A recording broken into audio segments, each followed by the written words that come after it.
안녕하세요. 저는 50대 아줌마입니다.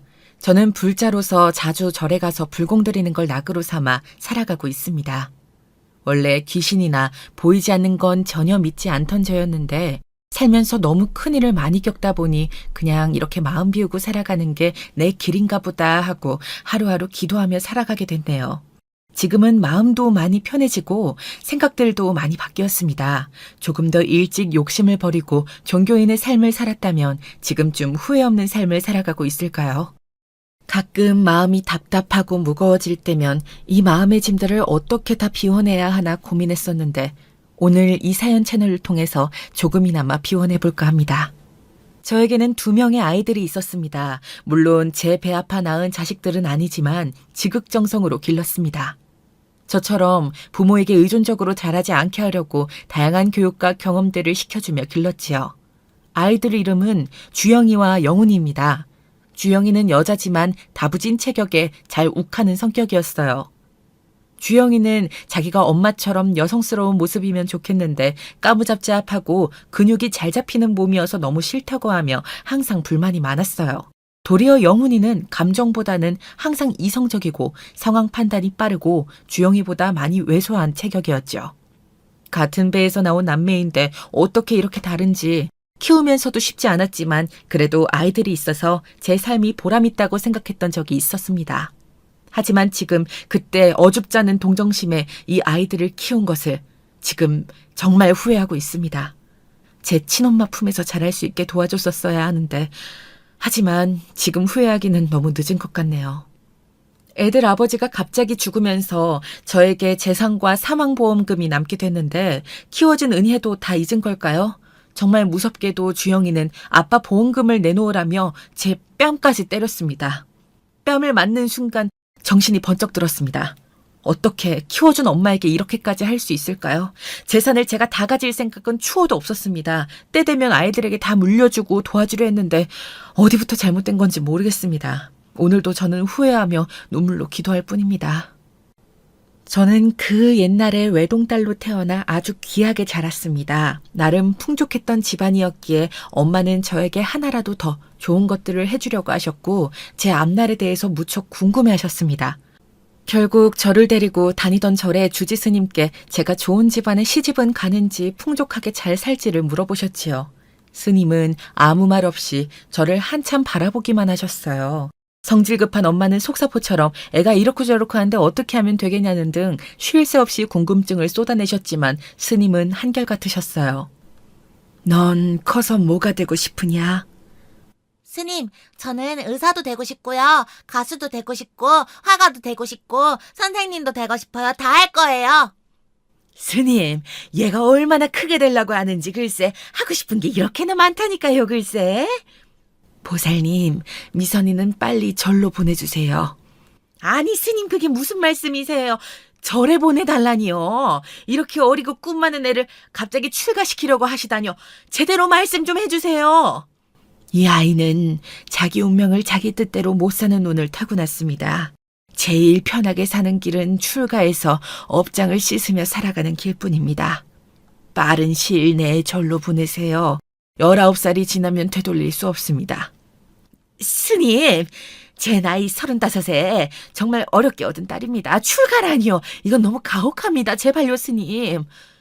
보살님의 욕심으로 화를 자초하지 마시고 그 아이를 위해 출가시키세요. 스님, 제발 부탁드립니다. 다른 방법은 없습니까?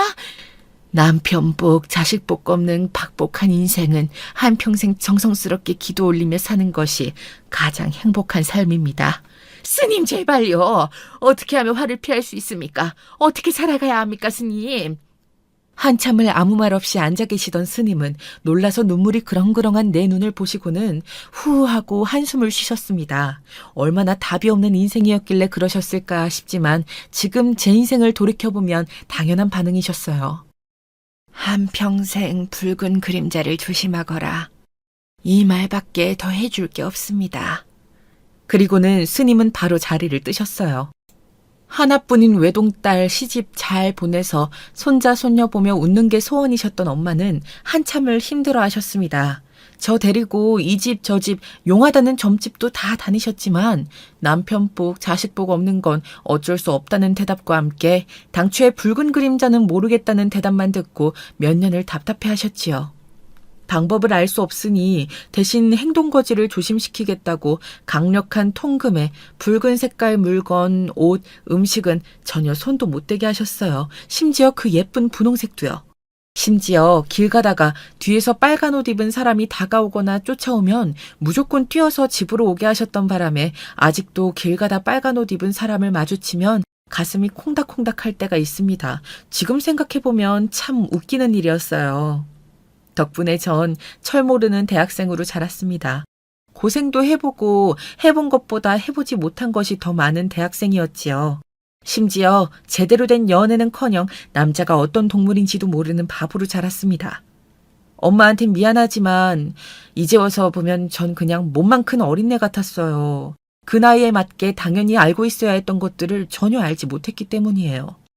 하지만 아무리 엄마가 저를 조심시켜도 세상이 바뀌고 미쳐 돌아가는 것은 어쩔 수가 없었습니다. 그러던 어느 날 제 인생에서 절대 잊을 수 없는 사건이 터지고 말았어요. 아침 등굣길과는 너무나 다른 풍경과 혼란에 저는 멍하게 서 있기만 했습니다. 날라오는 화염병과 최루탄, 온갖 비명들, 비명 지르는 인파들의 이리 밀리고 저리 밀려서 너무나 무서웠습니다. 헌병들이 눈앞에 보이는 학생들을 그냥 무자비로 때리고 진압하고 있었지요. 응답하라 1988이라는 드라마가 나왔을 때 성보라라는 역할이 있었죠. 데모하다가 아버지한테 혼나는 장면이 드라마에 나오더라고요. 저 학생 때 생각이 나서 한참 관심 있게 그 드라마를 봤던 기억이 있습니다. 저는 학교 마치면 바로 집에 갔기 때문에 학생운동과 전혀 관련이 없었습니다. 하지만 그때는 그냥 멀뚱히 서 있기만 해도 그 자리에서 헌병을 피하며 뛰어다니기만 해도 운동권 학생으로 생각해 마구 때리고 진압을 했었습니다. 쫓아오는 헌병을 피하다 다리를 심하게 접질렀습니다. 절뚝거리며 넘어져 있던 저를 한 학생이 구해줬습니다. 자기도 위험한 상황이었는데 저를 근처에 있는 자기 자취방에 숨겨줬어요. 아마 제가 학생운동을 한 여학생이라고 생각해서 그랬던 것 같습니다. 몇 시간이 지나도 밖은 여전히 소란스러웠습니다. 불안해하는 저를 그 남학생은 차분하게 잘 달래줬습니다. 다친 발목도 치료해줬고요. 그날따라 예쁘게 차려입은 제 치마와 스타킹은 다 찢어져 직접 수건도 갖고 와서 닦아주고 상처도 치료해줬습니다. 남자를 제대로 만난 적이 없다 보니 그런 행동 하나하나가 왜 그렇게 설레고 심장이 두근거리던지요. 그러다 그 남자와 눈이 길게 마주쳤는데 그 다음은 정말 생각하기도 싫습니다. 그 남자는 저에게 갑자기 입을 맞추었고 점점 거칠게 다가와서 제 옷을 벗기기 시작했습니다. 그렇게 처음 본 남자와 관계를 하게 되었습니다. 부모님께 한평생 반항해 본 적 없던 저는 그 순간 모든 걸 의지했던 그 남자에게도 반항할 수 없었지요. 사실 당장 그게 뭔지도 잘 몰랐던 것 같이 멍했습니다. 그냥 그 모든 행위가 저를 사랑해서 좋아해서 하는 것이라 생각했기에 반항하지 않았던 것 같기도 해요. 참 바보 같지요? 남자들은 꼭 좋아하는 사람이 아니더라도 사랑을 나눌 수 있다는 걸 한참이 지나서야 알게 됐습니다. 다음날 눈을 뜨고 보니 제 옆에 그 남학생은 없더군요.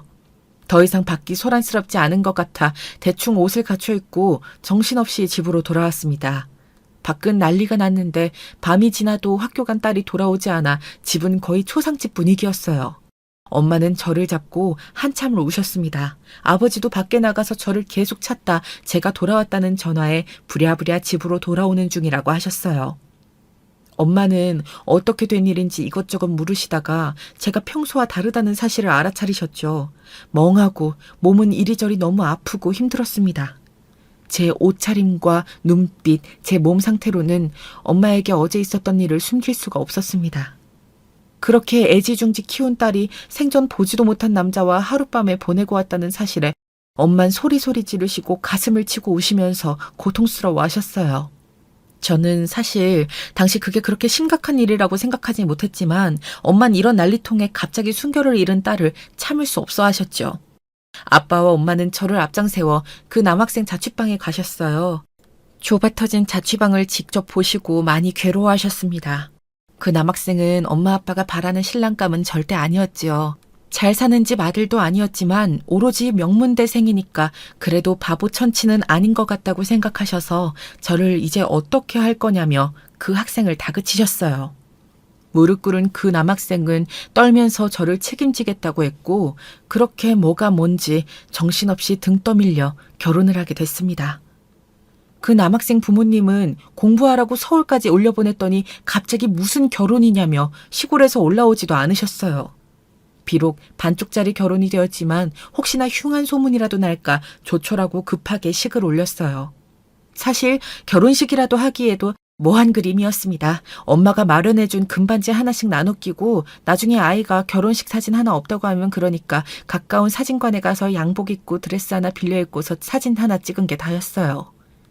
사진사가 밝게 웃으라고 했지만 참 둘 다 표정이 어쩔 수 없이 결혼한 얼굴이더군요. 결혼을 이렇게 할 줄은 꿈에도 몰랐기 때문에 축복받고 행복해하며 결혼하는 사람들이 참 부러웠습니다. 이제 어쩔 수 없어. 이미 벌어진 일이니까 너도 이제 애가 아니야.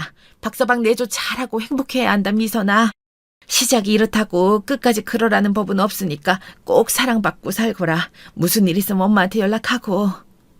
엄마, 나 잘 살게요. 걱정하지 마세요. 그렇게 결혼 생활은 시작됐습니다.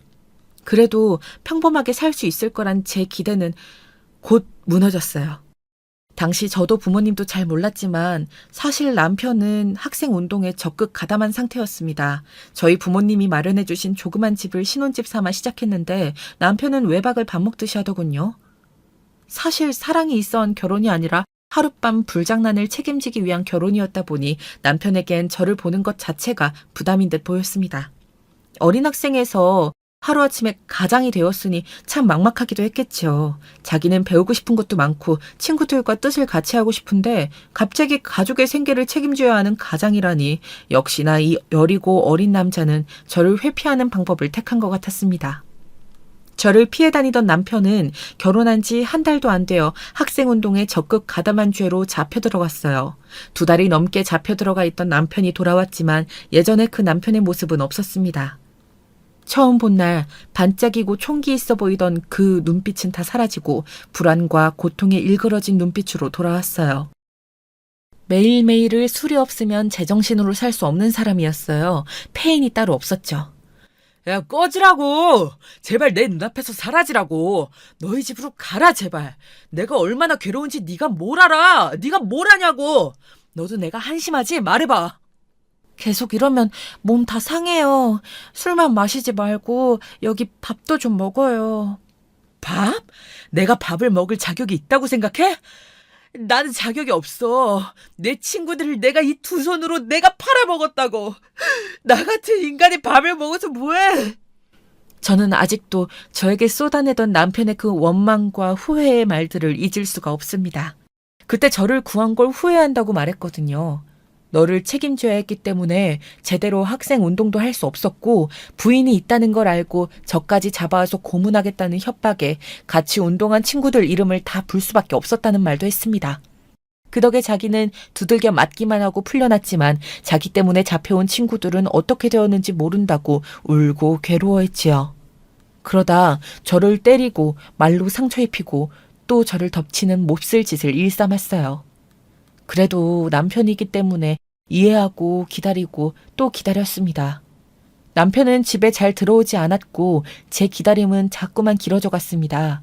가끔 남편의 친구인 종수 씨가 저희 집에 들려 제 안부를 묻고 집을 살펴주고 갔습니다. 남편과 같은 과 친구였는데 항상 저와 남편의 사는 모습을 안타까워했어요. 가끔 속으로 저 남자가 내 남편이었으면 좋았을 텐데 라고 생각했죠. 항상 꾸준하게 저를 잊지 않고 살펴봐주고 가끔 밖에서 헤매고 있는 남편의 소식도 전달해줬으니까요. 당시에 저는 너무나 외로웠습니다. 돌아오지 않는 남편과 부모님께도 말씀드리기 어려운 제 속사정들이 쌓이고 쌓여서 제 가슴은 까맣게 타들어갔어요. 끼니도 잘 챙겨 먹지 않아 쓰러져 있는 저를 마침 들렀던 종수 씨가 구해줬습니다.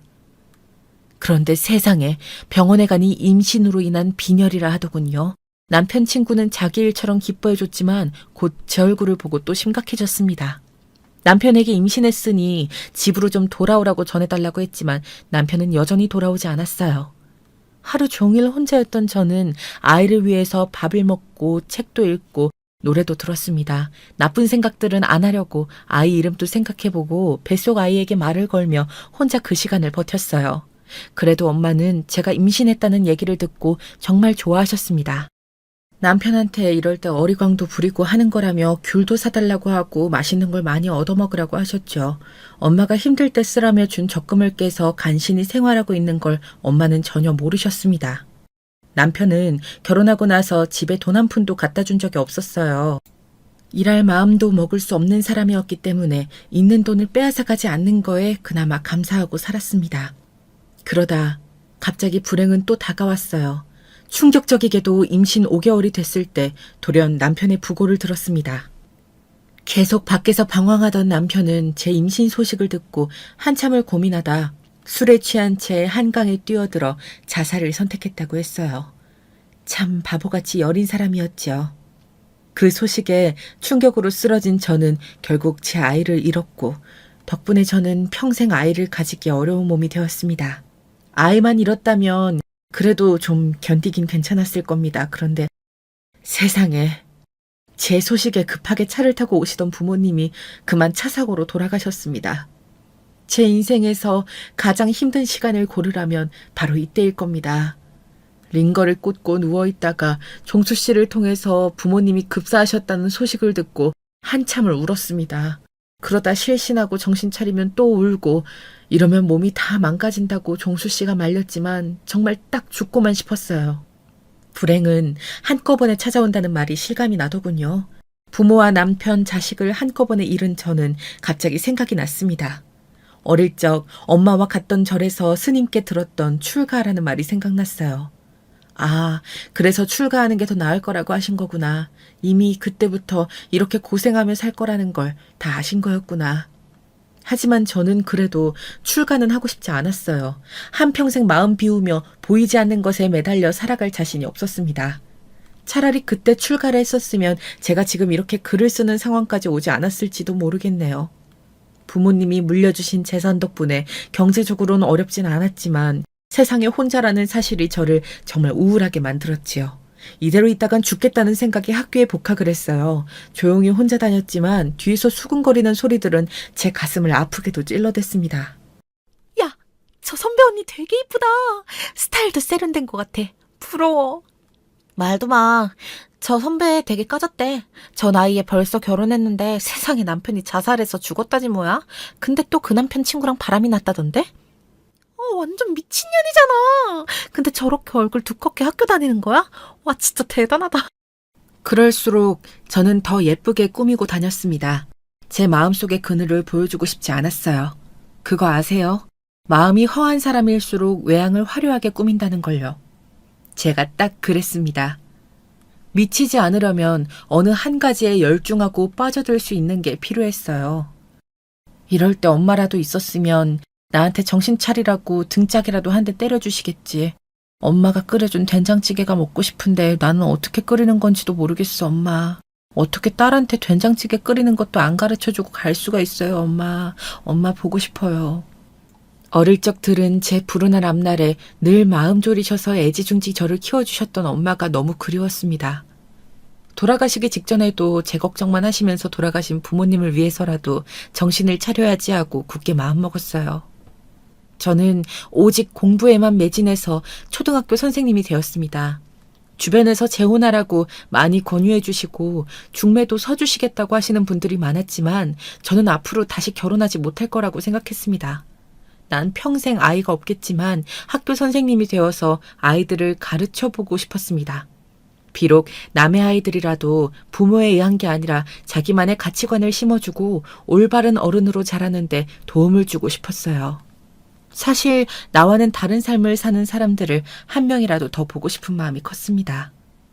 교사가 되고 나서도 여전히 종수 씨는 저를 찾아와 줬습니다. 학교 다닐 때 더러운 소문이 돌아서 제가 종수 씨를 좀 피했었지만 그래도 종수 씨는 한결같이 일주일에 한 번씩은 제 집에 들러 고칠 것은 없는지 또 맛있고 좋은 것이 있으면 저에게 챙겨주곤 했어요. 미선 씨, 전등이 다 됐더라고요. 불이 깜빡거리길래 전구를 갈아뒀으니까 편하게 쓰세요. 매번 늘 감사해요. 근데 항상 이러시면 제가 더 의지하게 되잖아요. 제가 어떻게든 살아갈 테니 너무 걱정하지 마세요. 부담스러워하지 마세요. 제가 마음 편하려고 그런 거니까요. 다음 주에 또 올게요. 이건 집에서 보내주신 건데 정말 달고 맛있어서 미선 씨 생각나서 가져온 거니까 버리지 말고 꼭 드세요. 그럼 전 갑니다. 아니, 종수 씨. 어느 날 하루는 종수 씨가 결혼한다고 하더군요. 마음 한구석이 찌릿하게 아팠지만 그래도 그 사람의 앞날을 축복해주고 싶었어요. 그래서 결혼식에도 갔는데 신부가 저를 위아래로 훑어보는 눈빛이 정말 따가웠습니다. 종수 씨가 없는 틈에 저한테 이렇게 얘기하더군요. 아니, 사람이 양심이 있으면 이제 우리 종수 씨한테 그만 칭얼거려야 하지 않겠어요? 남편 죽은 지도 한참이나 된 것 같은데 왜 계속 우리 남편을 종부리듯 부려먹는 건데요? 이제 앞으로 안 봤으면 좋겠어요. 마음 불편하게 했으면 정말 미안합니다. 앞으로 그런 일 없도록 조심할게요. 결혼 축하해요. 저는 불편해서 밥도 먹지 않고 빨리 나와버렸어요. 결혼했으니 이제 더 볼 수 없겠구나 했는데 결혼 후에도 한 달에 한 번은 저를 찾아와 주었습니다. 종수 씨, 어느 여자가 남편이 외간 여자를 챙겨준다고 하면 좋아하겠어요. 아무리 마음 넓은 여자라도 이 상황을 제대로 이해할 사람은 없을 것 같아요. 나는 잘 살아갈 거니까 더는 오지 마세요. 제 아내 그렇게 속 좁은 사람 아닙니다. 혼자 된 친구 부인이 안타까워서 집만 살펴주러 갔다 오는 거라고 하니 다 이해한다고 했는걸요. 걱정 마세요. 늘 저렇게 거짓말을 하곤 했습니다. 그 여자는 그럴 여자가 전혀 아닌데. 하루는 집에 들어가는 길에 누가 계속 따라오고 지켜본다는 느낌이 들었습니다. 사람이 아예 없는 길이 아니었는데 그날따라 너무 어둡고 기분이 나쁘더라고요. 덩치 큰 남자가 한 명 따라붙어서 저를 희롱하기 시작했습니다.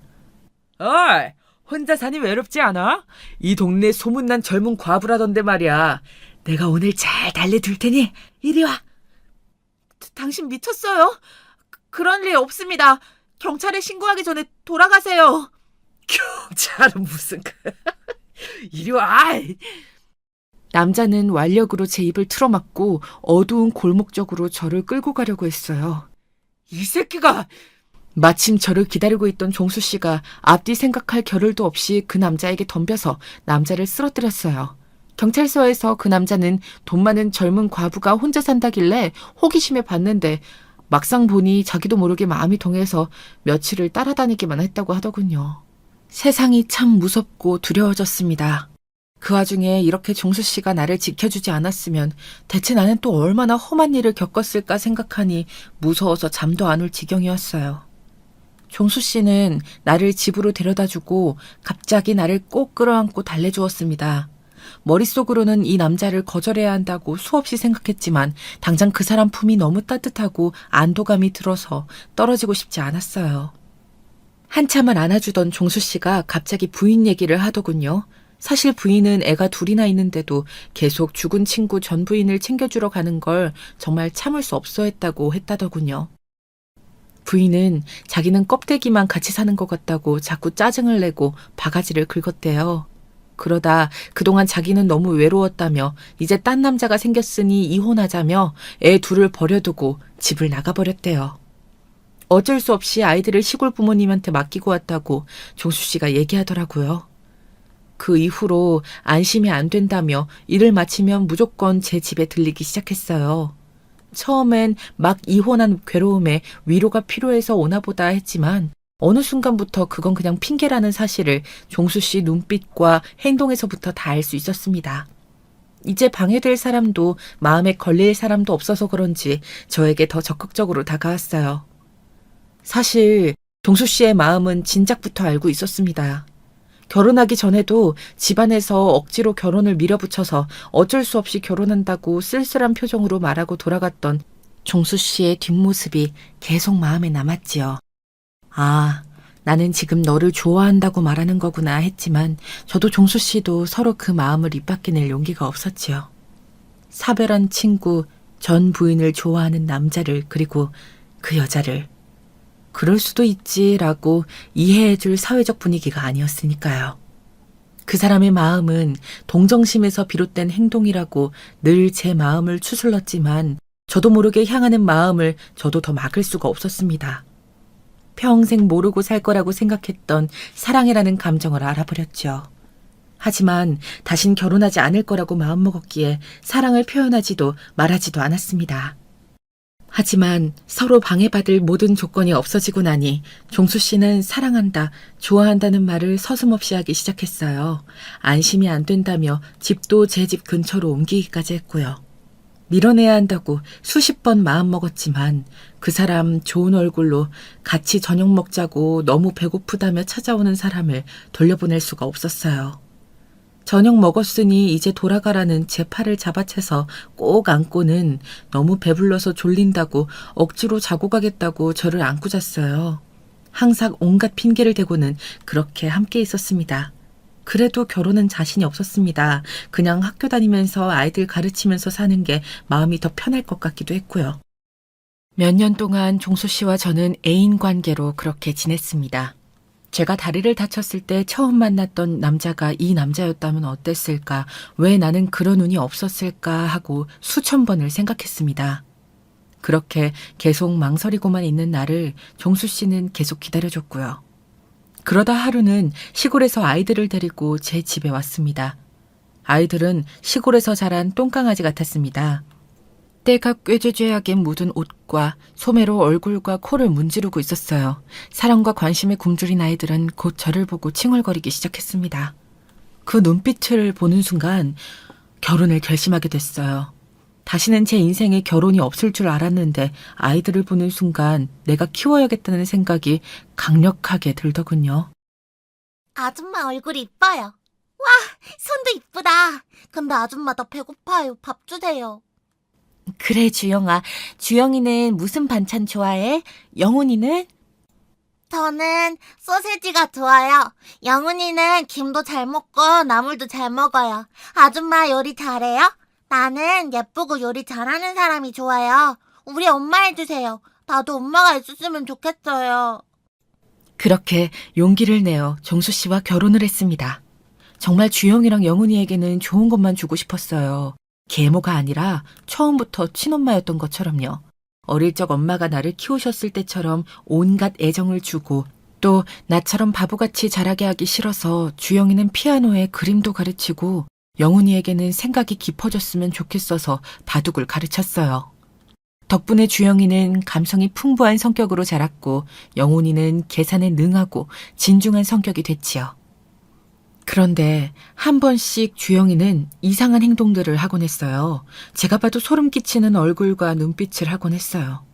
하루는 엄마가 버리고 간 새끼 고양이를 주워서 애지중지 돌보더라고요. 그런데 갑자기 며칠째 고양이가 보이지 않아서 물어보니 고양이가 내가 계속 밥도 주고 정말 잘해줬는데 계속 도망가려고 하잖아. 그래서 도망 못 가게 묻었어. 뭐? 묻었다고? 어디에? 머리까지 다 묻어버린 거야? 응, 이제 도망 못 가. 엄마의 애정이 그리운 건 알겠지만 이러다 성격에 문제가 생길 것 같아서 몸도 정신도 함께 수양할 수 있는 운동을 하는 게 좋겠더라고요. 태권도를 하기 싫어하면 어떡하지 했는데 주영이는 정말 재밌어 하면서 운동했어요. 하지만 태권도 국가대표가 되고 싶다고 무리하게 준비하다가 다리를 다쳐 선수를 포기했어요. 그 이후에는 모든 게 제 탓이 되더라고요.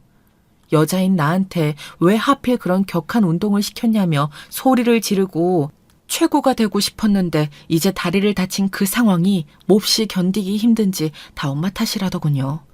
다른 여자애들처럼 무용이나 발레가 아니라 왜 태권도를 가르쳤냐고 하면서 계속 저를 원망했습니다. 자기가 태권도를 좋아해서 더 시켜줬었는데 서운했지만 아이가 많이 힘들어서 그런가 하고 탓하지 않았습니다. 시간이 좀 지나면 괜찮을까 싶어 놔뒀더니 친엄마가 아니라 나를 이렇게 방치하냐고 하면서 집을 나가버렸습니다. 애타게 아이를 찾았지만 일주일이나 지나서 돌아왔어요. 주영이는 그때부터 제가 하는 사소한 모든 말과 일에 반항하기 시작했어요. 알고 보니 친엄마를 만나고 왔더군요. 저 때문에 너희 아빠랑 같이 살 수 없어서 헤어졌다고요. 제가 유부남인 아빠를 유혹해서 바람이 나는 바람에 너희 둘을 키울 수 없었다고 들었대요. 제가 아무리 아니라고 했지만 친엄마가 하는 말이 더 믿음이 갔나 봐요. 주영아, 어디 갔었어? 내가 얼마나 찾았는지 아니? 네가 좋아하는 가래떡도 구워놨어. 딱 맞춰서 왔네. 어서 가서 먹자. 많이 춥고 힘들었지? 가래떡 같은 소리 하네. 아줌마 대체 무슨 생각으로 부인 있는 남자를 꼬셨어요? 뭐? 아줌마라니. 그게 무슨 소리야, 주영아. 그런 게 아니야. 엄마는. 엄마 누가 엄마야? 그 역겨운 엄마 행세 좀 이제 그만하지? 하고 상 위에 차려둔 음식들을 다 집어 던져버렸어요. 주영이의 방황은 점점 더 심해졌습니다. 다 저를 괴롭히려고 스스로를 상처에 피고 반항하는 모습이었어요. 옷차림도 이상해지고 진한 화장에 이 남자 저 남자 나이 많은 아저씨들도 만나고요. 쫓아다니며 말려봤지만 더 반항만 커졌지요. 그리고 또 그런 스스로의 모습에 괴로워하고 자학하기를 반복했습니다. 말려도 소용이 없었어요. 나이 많은 이혼남을 데려와서는 대뜸 저한테 결혼하겠다고도 했습니다. 엄마, 나 이 남자 완전 사랑하잖아. 이 사람이랑 결혼할 거니까 집 한 채 좋은 걸로 사줘요. 그냥 봐도 나이도 많아 보이고 너도 아직 어린데 벌써 결혼은 좀 아닌 것 같아. 좀만 더 만나보고 생각을... 웃기고 있네. 그건 아줌마가 할 얘기가 아니지. 전 남편이랑 만나자마자 자서 결혼했다면서? 그리고 유부남인 우리 아빠를 꼬셔? 나보다 아줌마가 더 대단한 것 같은데? 나는 왜 그렇게 살면 안 되는데? 난 그래도 양심상 유부남은 아니고 이혼남인데 뭐. 나쁘지 않잖아? 그래, 나는 인생을 잘못 살았으니까 너는 나처럼 살면 안 되잖아. 제발 다시 생각해봐, 주영아.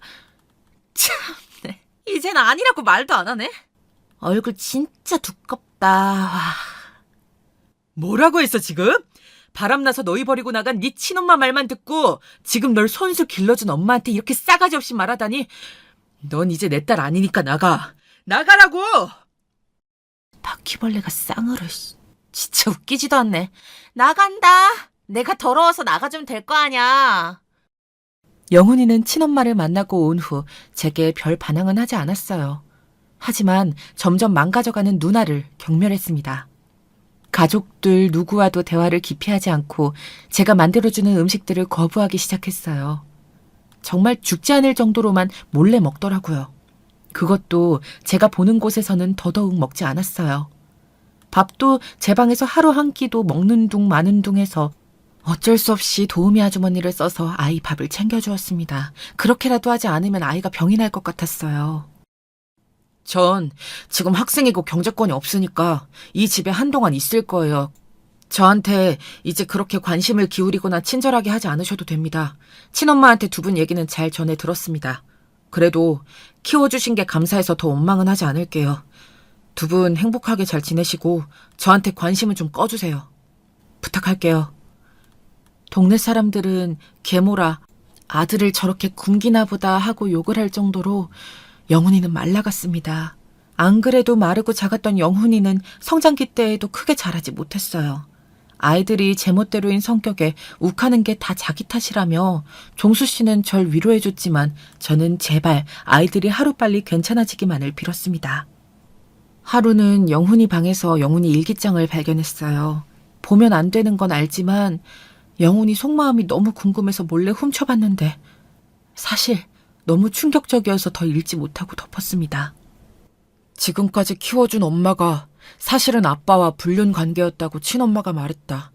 그런 말 들으면 친엄마라는 여자는 내가 자기 편이 될 거라고 생각했나 보다. 웃기시네. 어렸을 때 집에 남자들 불러서 뒹굴고 난리치는 걸 난 다 봤다. 더럽다 정말. 우릴 통해서 아빠 재산에 욕심을 좀 내보시겠다는 것 같은데 어림도 없지. 아빠 재산은 다 내 건데. 정신 나간 주영이년. 너한테 더 이상 줄 돈은 없어. 좀만 기다려라. 넌 내가 꼭 정신병원에 쳐넣어버릴 거니까. 내 돈만 건드리지 않으면 새엄마한테 더 이상 악감정은 없다. 저 여자도 어떻게 보면 불쌍한 여자니까. 대신 나한테 죄책감을 더 느끼게끔 살을 좀 빼야겠네. 아, 피곤한 내 인생. 아, 영훈이가 마르는 건 스스로 선택한 거구나. 난 더 이상 죄책감 느끼지 않아도 되겠다. 생각이 진중해졌으면 하고 바둑을 배우게 했는데 세상에 나와 다른 가족들을 바둑돌 옮기듯이 자기 마음대로 갖고 놀려고 하고 있었구나. 그래도 사춘기를 지나고 고3쯤 되니 아이들이 점점 안정을 찾기 시작했어요. 저와의 사이는 여전히 냉랭했지만 예전보다 더 나빠지진 않았습니다. 하지만 주영이는 대학 진학에 실패했고 재수를 했지만 마음대로 잘 되지 않았어요. 재수를 해도 성적이 좋지 않아 그냥 전문대에 들어갔습니다. 영훈이는 덜 방황한 덕분에 그래도 괜찮은 4년제 대학에 들어갔어요. 주영아, 밥 먹어야지. 마음은 아프겠지만 엄마가 힘내라고 이틀 동안 끓인 곰국이야. 학교 가서 새롭게 공부도 하고 배우면서 네가 더 잘할 수 있는 일을 찾으면 되는 거니까 힘내. 엄마가 어떻게든 도와줄 테니까 뭐 배우고 싶은 거나 하고 싶은 거 있으면 얘기하고 우선 밥부터 먹자. 안 먹는다고 했잖아. 이틀이든 사흘을 끓였든 간에 안 먹는다고. 아줌마나 바람난 아빠랑 맛있게 드시라고요. 예? 주영이는 학교에서도 잘 적응하지 못했고 결국 방에 틀어박혀서 잘 나오지 않았어요. 모든 문제의 원인은 저라고 하더군요. 자기가 잘못된 건 다 나 때문이라고요. 온갖 비난과 공격에 마음은 아팠지만 그래도 저는 사랑으로 주영이를 감쌌습니다. 주영이는 늘 사랑에 굶주려 있는 늑대 새끼 같았거든요. 저렇게 반항하고 힘들어하지만 내가 포기하지 않고 살펴주면 그래도 마음을 알아줄 날이 올 거라고 믿었어요. 저한테 화내고 막말하면서도 언제나 제 눈빛을 끝까지 살피곤 했죠. 이래도 네가 나를 포기하지 않는다고? 내가 이런데 너도 내 친엄마처럼 나를 버릴 거잖아. 너도 날 버릴 거지? 항상 이런 눈빛으로 제 마음속까지 다 꿰뚫어 보려고 하는 주영이가 안타까웠습니다. 그러다가도 싸우다 상처받고 돌아서는 저를 또 뒤에서 껴안으면서 붙잡고 엉엉 우는 그 아이를 그때 알아봤었어야 했습니다. 정신과 마음이 많이 아픈 아이라는 걸 그때 알아보고 적당한 치료를 받게 했었어야 했는데 제가 너무 몰랐어요. 그러다 아이들이 27, 26이 되는 해에 남편이 사고를 당했어요. 믿을 수가 없었죠. 그날 아침까지만 해도 맛있는 밥 잘 먹었다고 저를 꼭 안아주고 가던 남편이었어요. 아이들과는 늘 시끄러웠지만 저한테 남편은 최고의 자상한 남편이었어요. 늘 주변 사람들에게 잘하고 다른 여자한테 눈길 한 번 안 주는 최고의 남편이었는데 퇴근하는 길에 갑자기 끼어든 오토바이를 피하려다 되려 큰 트럭과 부딪혀 화를 입었다고 하더군요. 차가 너무 처참하게 찌그러져 남편은 그 자리에서 즉사했다고 했습니다. 다시 머릿속에서 메아리 치듯이 스님의 목소리가 들리는 것 같았습니다. 남편 복 없고 자식 복도 없는 운명은 아, 나는 정말 그런 복이 없는 사람이었구나. 내 자식도 못 낳았으니 남편 복도 자식 복도 없는 게 정말 맞구나. 몸에 힘이 쭉 빠졌습니다. 그래서 방법이 없다고 했었구나. 정말 시간을 되돌릴 수 있다면 그때 스님이 돼서 기도나 올리고 살았으면 나는 지금 이런 불행한 일들을 전혀 겪지 않아도 됐었던 걸까. 차라리 붉은 그림자니 뭐니 당장 나타나서 나도 그냥 죽어버렸으면 좋겠다. 짧은 순간 별의별 생각이 다 들더군요. 장례를 치르는 3일 동안 정신이 하나도 없었습니다. 넋이 나가 있는 나를 웬일인지 주영이가 안아주며 달랬습니다. 조그만 영훈이가 상주가 되어 그렇게 손님들을 맞이했습니다. 갑자기 아이들 친모가 왔더군요. 결국 애들 아빠까지 잡아먹었네. 진짜 징글징글하다. 네 첫 번째 남편도 사고로 죽더니 애들 아빠도 네가 죽인 거잖아, 맞지? 진짜 귀신 붙은 거 아니야? 정말 무서운 여자네. 사람들 앞에서 저를 창피 주려고 친모가 난리를 치기 시작했어요. 애들 아빠 죽으면서 남겨둔 재산이나 보험 있으면 빨리 애들한테 돌려주는 게 좋을 거야. 내 새끼들 재산 한 푼도 빠짐없이 다 받아낼 거니까. 어디 불륜녀 주제. 내 남편 재산을 노려. 남편 가는 길에 조용히 국화 한 송이 올리고 가셨으면 좋겠습니다. 지금 이런 모습은 남편에 대한 예의가 아니잖아요. 물론 제가 믿고 싫겠지만 남편 마지막으로 보내는 길에 이런 행동들은 삼가주세요. 예의? 내 자식들 재산 다 빼돌리고 꿀꺽하려는 네 앞에서 내가 지금 예의를 차리게 됐냐 말이야. 돈 내놔. 돈 다 내놓으라고! 다행히 주변 사람들의 도움으로 달려드는 친모를 떼놓을 수 있었어요. 가끔 주영이가 너무 흥분하면 눈에 흰자위가 유난히 도드라졌었는데 그게 이제 보니 참 친모를 많이 닮았더군요. 주영이랑 영훈이는 친엄마가 그렇게 끌려나갔는데 가만히 보고만 있었습니다. 장례가 끝나고 주영이랑 영훈이랑 같이 남편 짐을 정리하고 있던 중이었어요. 아까 엄마가 말하던 거 사실이야? 아빠 재산 얼마나 있는 건데? 저는 너무 지쳐서 아무 말도 나오지 않았어요. 왜 아무 말이 없어? 혼자 차지하려고 했는데 들켜서 할 말이 없어진 거야, 뭐야? 돈이 얼마나 있냐고! 정확하긴 모르겠어. 아마 보험금이랑 아빠 부모님이 물려주신 시골집이랑 논, 밭, 그 정도일 거야. 그래? 그럼 최대한 빨리 유산 정리해줘. 나 하고 싶은 거 하고 살 거니까. 너 미쳤어? 네가 지금까지 사고 쳐서 집안 재산 말아먹은 걸로 충분할 것 같은데? 너한테 줄 돈 없어. 돈은 아들인 내가 상속받을 거니까. 넌 정신도 정상이 아닌 것 같은데 너한테 돈 주는 건 허공에 돈 뿌리는 거랑 똑같다고 봐. 엄마, 쟤한테 10원짜리 한 장도 주지 마세요. 너 이 새끼 지금 뭐라 그랬어? 네가 아들이라 다 받아야 한다고? 말린 멸치대가리 같이 생긴 게 후회하게 될 거야. 두고 봐라 너. 그래, 주영아. 영훈이 말처럼 너 지금처럼 하면 엄마 너한테 돈 못 줘. 제발 정신 차. 짝! 갑자기 왼쪽 뺨에 통증이 느껴졌어요. 감히 네가 뭔데 내 재산을 주네만에 하는 거야? 영훈이 새끼한테 다 줄 거지. 절대 그렇게 못해. 불륜녀 주제에 네가 뭔데? 하염없이 눈물이 나기 시작했습니다. 제 인생을 바쳐서 기른 아이들인데 내가 친엄마가 아닌 게 미안해서 더 아끼고 사랑해줬던 아이들인데 그놈의 돈 때문에 그렇게 애지중지 기른 아이에게 뺨을 맞았더군요. 이제는 더 이상 저도 참을 수가 없었어요. 그 길로 짐을 챙겨 뒤도 돌아보지 않고 집을 나왔습니다. 남편 장지에 가서 한참을 울었어요. 여보, 저는 이제 어떻게 살아야 해요? 전 정말 아이들 사랑으로 길렀는데 저 주영이한테 뺨 맞았어요. 어쩌다 이렇게 서로 오해하게 되고 싸우게 된 건지 모르겠어요.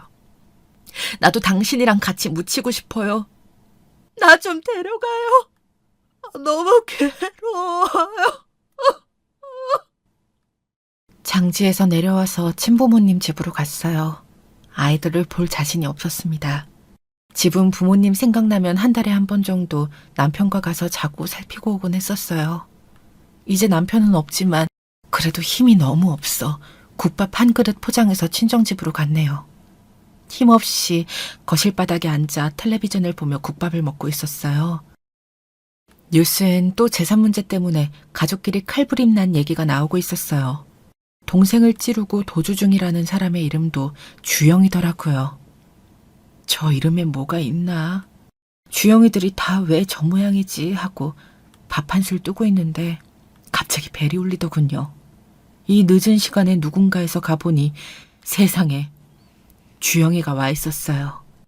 아이씨, 추워 죽겠어. 빨리 문을 열어. 아니, 네가 어떻게... 난 너랑 더 할 말 없어. 돌아가. 엄마, 나 너무 춥고 배고파요. 빨리 문 열어주세요. 어쩔 수 없이 문을 열어주니 갑자기 주위를 몹시 경계하며 급하게 안으로 들어오더라고요. 와, 집 나와서 자기 혼자 고깃국에 호강하고 있었네? 우리 버리고 가니까 좋았어? 너 여긴 어떻게 알고 왔어?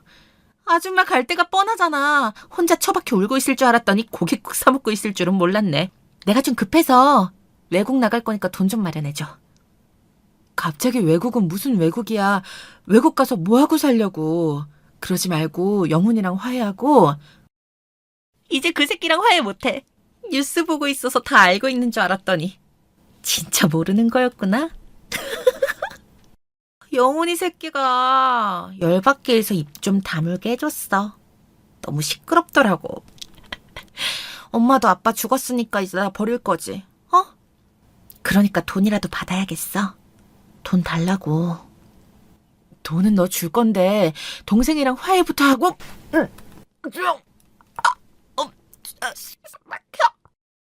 갑자기 주영이가 제 목을 조르기 시작했어요. 말로만 해서는 줄 것 같지 않다고 생각한 모양이에요. 점점 의식이 흐려지는데 아나운서의 목소리가 더 또렷하게 들리기 시작했어요. 도주 중인 이주영 씨는 27세 여성으로 동생을 살해하고 손에 간신히 잡히는 밥그릇으로 주영이를 힘껏 때렸어요. 그 이후는 잘 기억나지 않아요. 근처 잠복 중이던 경찰에 의해 저는 목숨을 구할 수 있었지만 3일이 지난 후에야 의식이 돌아왔대요. 그 사이 주영이는 체포되어서 결국 무기징역을 선고받았어요. 친족살인죄에 의붓 어머니 살인미수까지 포함된 형이었죠. 뉴스로는 도저히 볼 자신이 없어서 신문으로 주영이 소식을 봤어요. 내가 소중하게 길러온 딸아이의 이름. 이렇게 신문에 대문짝만하게 실릴진 몰랐네요. 그런데 갑자기 아이의 이름 석자가 눈에 들어왔습니다.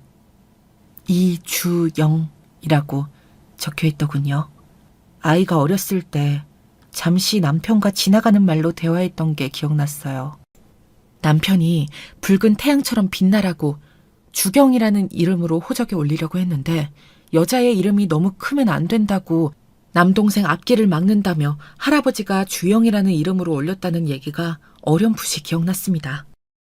그런데 갑자기 한자가 눈에 들어오더군요. 이 영자가 무슨 뜻이지? 저는 옥편에서 급하게 찾은 글자를 보고 주저앉아 버렸습니다. 그림자영, 주영, 붉을 주에 그림자영. 스님이 그렇게 조심하라고 했던 그 붉은 그림자가 제 딸이라곤 생각도 못했습니다.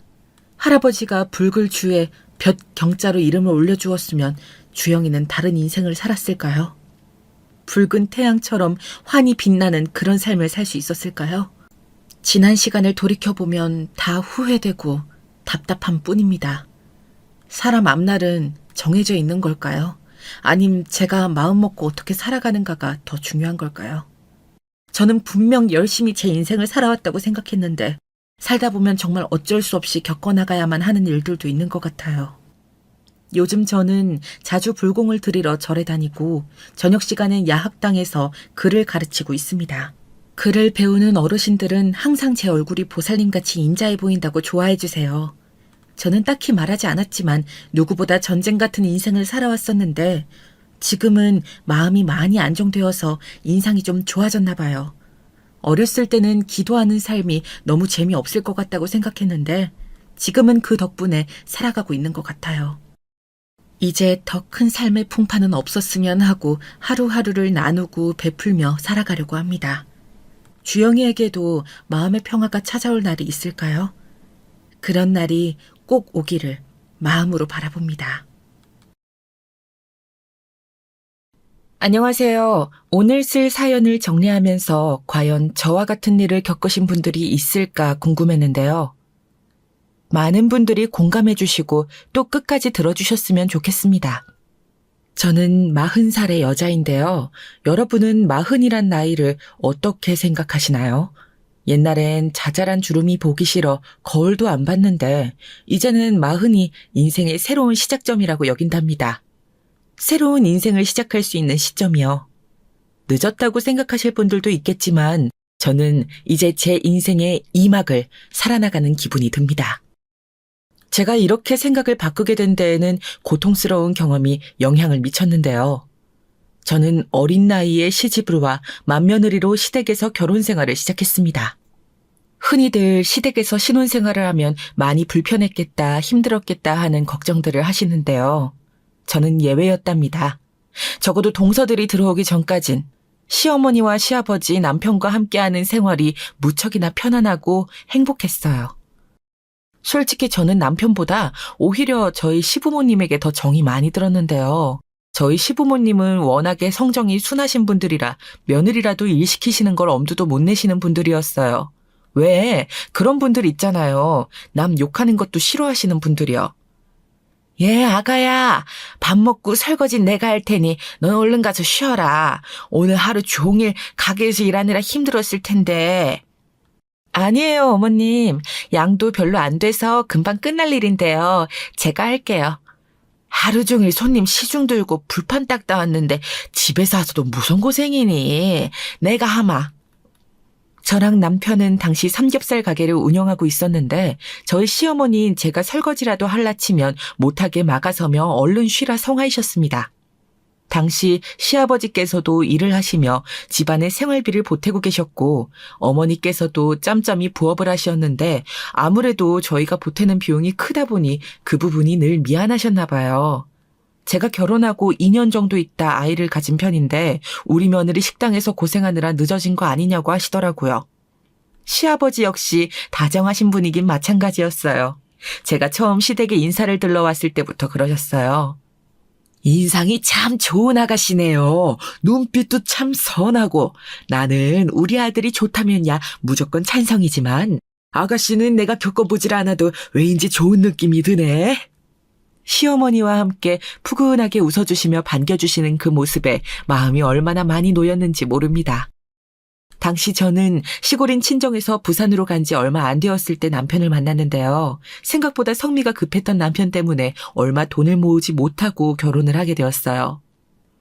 제가 생각했던 액수보다 적은 금액이라 미안하기도 하고 농사짓는 친정에서 지원을 받을 수도 없는 상황이라 했는데 시부모님은 그런 점을 오히려 좋게 칭찬하셨습니다.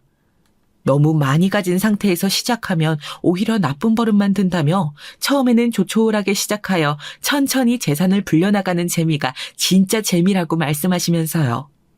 그러면서 일단 시댁에 함께 와 살며 돈을 모으다 독립하는 게 어떻냐고 제안하셨지요. 제 입에선 당연히 아니라고 말이 나갈 법도 한데 전 그때 시댁 부모님이 왜인지 저희 친정같이 느껴져서 그러겠노라 하였습니다. 남편은 선뜻 제가 그러겠다고 하자 옆에서 더 당황하더라고요. 당신 정말 괜찮겠어? 시부모 모시고 사는 거 결코 편한 일이 아닌데. 난 원래 북적북적 많은 사람들이 같이 사는 게 더 좋았어. 우리 친정도 형제가 많잖아. 어머니가 없어 그렇지. 당신이랑 단둘이 사는 것도 좋지만 시부모님과 같이 살면 배울 점도 있고 더 행복할 것 같아. 사실 저는 어렸을 적 교통사고로 친정엄마를 잃고 아버지 손에 자랐는데요. 그래서 어머니 얼굴이 가물가물해질 때마다 사진을 보거나 그림을 그리며 얼굴을 잊어버리지 않기 위해 쓰곤 했답니다. 많은 기억이 남아있진 않지만 당시 시작에서 장사를 하셨던 어머니가 파는 옥수수를 떼어 입안에 넣어주시던 추억이 사진 한 장으로 남아있는데 막연히 어머니를 생각하면 어린 제게 참 다정한 분이었다는 느낌이 있었어요. 그런데 시어머니와 대화를 나눠볼수록 저희 친정엄마도 이랬을까 하는 아련한 그리움이 몰려오더군요. 자연스레 친정엄마가 하늘에서 내려준 선물이구나 하는 생각마저 들었답니다. 그렇게 저의 진심 어린 대답으로 시작된 신혼생활이었지요. 저는 항상 배려해 주시는 시부모님 덕택에 가게 운영도 육아도 고되고 힘들긴 했지만 그 시기를 잘 넘어갈 수 있었답니다. 특히 시어머니께서 제가 아이를 출산하고 산후조리원에 갔다 온 이후로도 옆에서 정말 잘해 주었는데요. 아이를 낳고 나니 엄마 생각이나 눈물이 참 많이 나던 때였는데 시어머니가 친정엄마처럼 느껴지더라고요. 그래서 가끔은 친정엄마의 묘에 찾아가 이런 시어머니를 내려주어 참 고맙다고 감사하다는 인사까지 드렸답니다. 그런데 인생에 행복만 존재하지 않잖아요. 저희 가족에게 그림자가 드리워진 건 먼저 도련님 2명 때문이었습니다. 남편을 가지고 한참 늦게 있다 도련님들을 가져 두 분 다 아직 나이가 어린 축에 속했는데요. 사업병이라고 하잖아요. 첫째 도련님은 그 사업병에 걸리셔서 한번 말아먹은 사업을 포기하지 못하고 계속해서 시부모님에게 금전적인 지원을 요청하고 계셨어요. 시부모님이 더는 못 도와주니 집안 살림 거덜내고 싶지 않으면 그만 오라고 하실 정도로 말입니다. 또 둘째 도련님은 성질이 불같아 싸움을 일으키고 다니었고요. 분기마다 경찰서에 한 번씩 갔다 오실 때가 있었는데 그때마다 시어머니 얼굴이 100년씩 늙는 것 같아 보였답니다. 둘째 도련님은 원래부터 학교 생활에 잘 적응하지 못하고 밖으로 돌며 친구들을 괴롭히고 다녔는데 성인이 되어서도 그 못된 버릇이 그대로 남아있는 듯 했습니다. 시아버진 자신이 더 엄격하게 교육을 시키셔야 했는데 그러지 못해 일이 된 거라며 자책을 하셨고요. 두 도련님 다 독립을 하여 따로따로 사셨지만 제가 보기엔 정서적으로 독립하지 못한 어린아이들이나 다름없었습니다. 남편 역시 일을 두고 무척 골치 아파 있는데요. 도대체 언제까지 부모 피를 빨아먹고 살 건지 답답해 죽겠다. 언제 철이 들지? 아버지도 말씀은 안 하시지만 요즘 술을 자주 드셔. 여보, 도련님 두 분 다 나이 들고 가정이라도 꾸리면 정신 차릴 텐데 주변에 어디 소개시켜줄 여자 없어요? 아이, 저 녀석들한테 소개해줬다가 무슨 욕을 먹으려고. 됐어, 난 신경 끌래. 형 노릇도 이만하면 됐지. 난 포기했어. 남편은 도련님들이 사고치는 걸 매번 시부모님과 수습하면서 지친 것 같았어요. 더 이상은 가족이란 이유로 관여하고 싶지 않다고 선을 긋더라고요. 하지만 저는 이대로 포기할 수가 없어 도련님들을 앉혀놓고 이야기도 해보고 가끔은 다그치기도 했답니다. 도련님, 어머님 요즘 많이 힘들어하세요. 밤에 잠도 못 주무시고요. 전번 날 경찰서 다녀오신 뒤로 더 그러세요. 합의금도 상당했잖아요. 이제는 좀 자제해 주실 수 없으세요? 가족을 생각해서라도요. 형수님, 제가 뭐 나쁜 짓 하고 돌아다니는 것처럼 그러시는데 저 안 그래요. 너무 절 양아치로 몰아가시니까 기분만 나쁜데요? 이러려고 절 부르신 거였어요? 아, 짜증나. 둘째 도련님은 반항기가 심해서 제가 무슨 말이라도 하면 바로 거친 말로 반격하기 일쑤였습니다.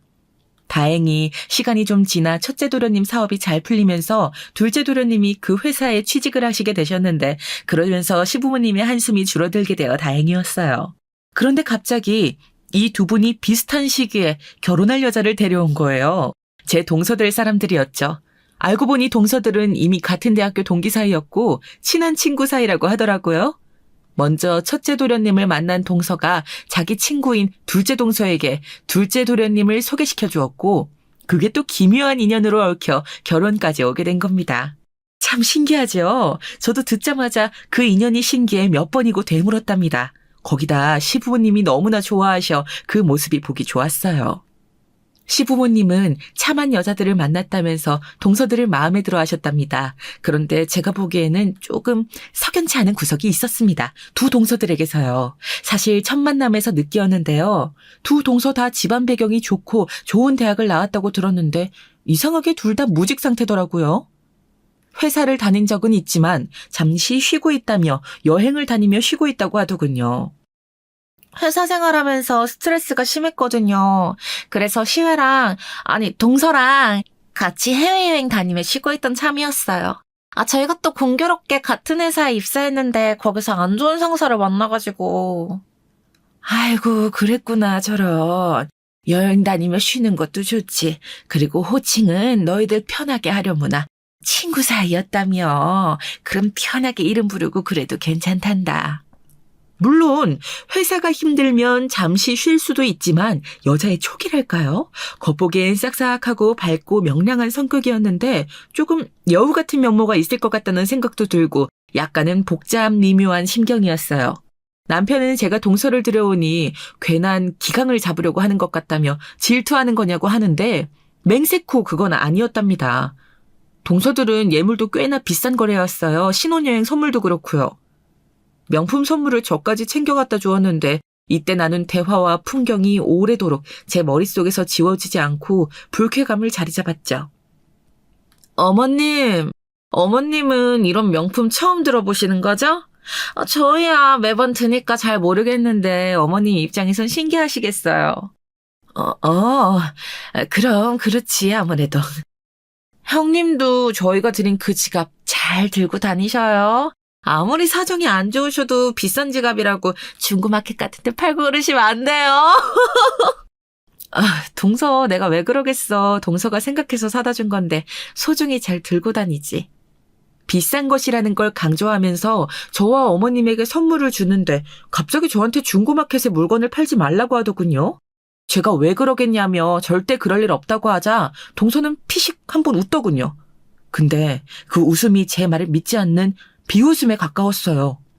거기다 그날 저녁을 먹고 설거지를 하면서도 두 동서들은 이미 서로 친해져 있는 상태라 제가 끼어들긴 난감했는데요. 저들끼리 이야기를 나누는데 동서들은 제가 옆에 있다는 걸 알면서도 한마디도 걸지 않았습니다.